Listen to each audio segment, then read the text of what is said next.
Today we're going to look at how we can reduce the filament change time, which directly impacts the overall printing time. As you can see on this build plate, we have different parts with different colors.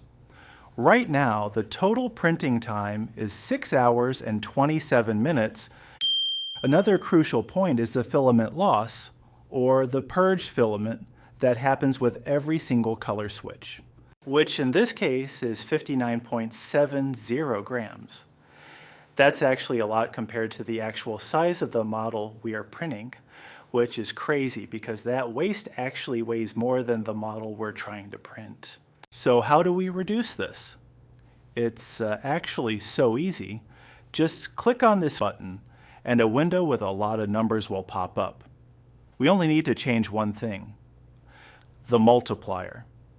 Bambu Lab sets this anywhere from 0 to 3, but we're just going to lower it. For example, let's set it to 0.8 and click OK.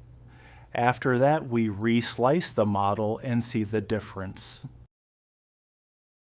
As you can see, the time spent on color changes went down, so naturally the total print time is shorter now.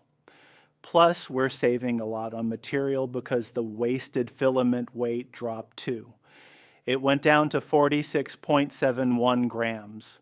Of course, you can lower the multiplier even further here. The color change time will keep dropping, and the weight of the wasted filament will decrease as well. I hope this tip helps you save both time and filament on your next multicolor prints. Don't forget to like, subscribe, and let me know in the comments if you tried this out. See you in the next one.